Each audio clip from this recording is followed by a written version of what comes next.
Good morning. It's Vijay here. Today is Wednesday, 18 December 2024. Welcome to yet another episode of Pre-Market Commentary, where we discuss what happened yesterday and what's likely to happen today and thereafter. Yesterday, I was a little bit cautious in the morning, but I never expected such a drop. I too bought on declines. We made some money on the intermediate uptrend during the first hour, but then the market fell much more than what I expected. Now, it was shocking to me, to say the least, when I saw the broader market also falling like 9 pins. In fact, I think 49 out of the 50 Nifty stocks closed in the red. All the sectoral indices closed in the red. All the major market indices closed in the red. So it was a day which was unexpected for a lot of people, certainly for me. Now, what could have been the reason why it happened this way? So I am just, there are many reasons one can attribute. As I keep saying, it is called the curve fitting. So once the market falls, we've always tried to find some reason. Yesterday, it could have been the data which was released on the trade data, where we had the highest trade deficit ever. Now, if you look at highest trade deficit, you see when an economy is growing, you always will have a trade deficit, and it will only keep increasing unless your exports get better.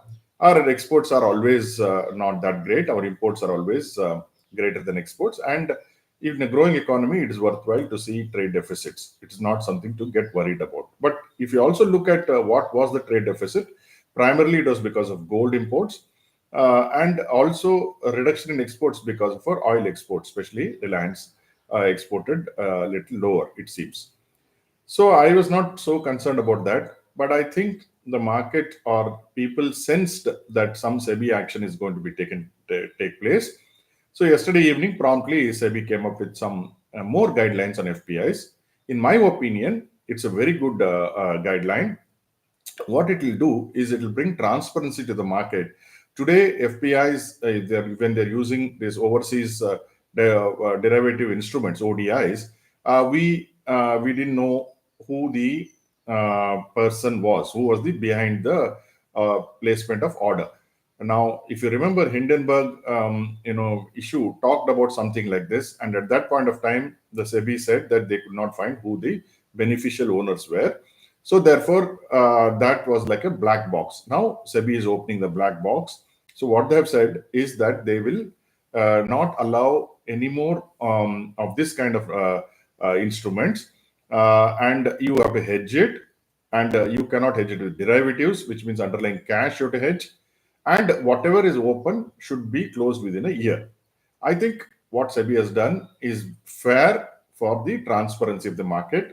However, there could be some reactions based on this, but I think that will be temporary. That will be a time to buy into good stocks.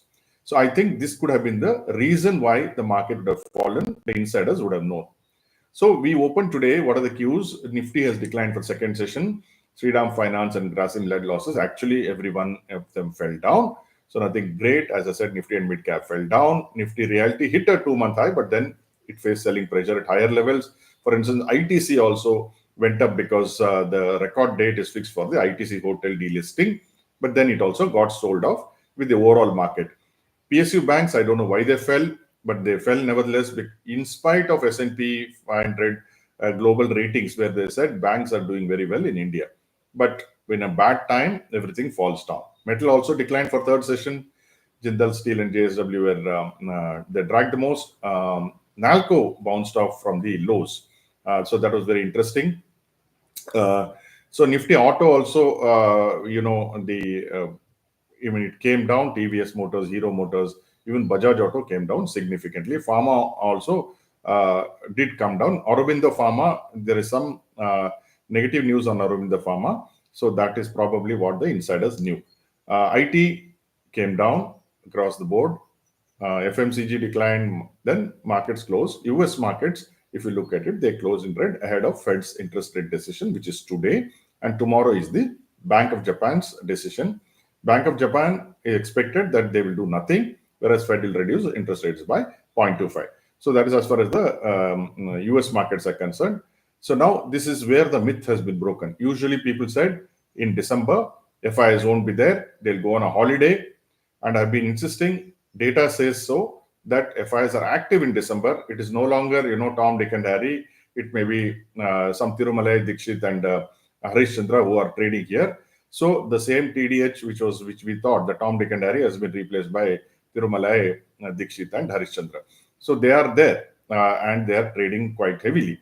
So therefore, if anything, there could be a holiday in the last week of December, which is maybe the last 3 days of December. But I don't think one should follow the myth of FIs not being active. I think they will continue to be active. There's a big sell figure of 6,400 crores. Even today, with all this selling, the cumulative December tally is that FIs are still buyers of a net of 5,000 crores. DIs could not counter that. So today, what are the stocks to watch? JSW Energy, because they are discussing a $1.5 billion battery venture. So everybody is getting into these batteries. So that is JSW. Edelweiss, RBI has lifted the ban on Edelweiss. So these two are there. Gift Nifty is indicating a lower start, about 60 points.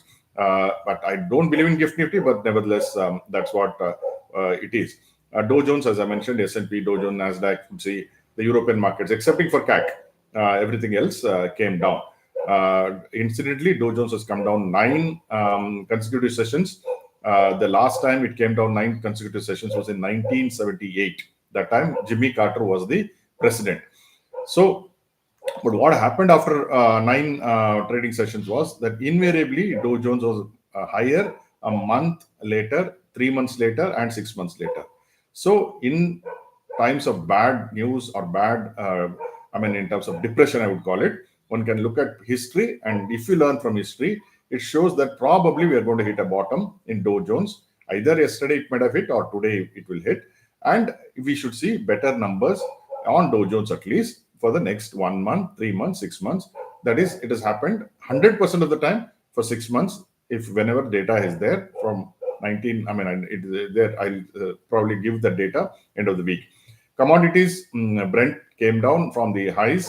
And gold and silver have been very active on the downside, especially silver, which is a worrying feature because I do not know what reason, but silver is now coming to the support levels of 29.5, 30. So that is a good place to get into silver. I feel we have been bullish in silver from $23, of course, equivalent in Indian rupees, and it has paid off. It went to 34, we kept quiet. It has now come to 30, we are keeping quiet. But I feel this could be a very good support between 29 and 30. This is just for information about FIIs. FIIs are not so bullish on India for 2025.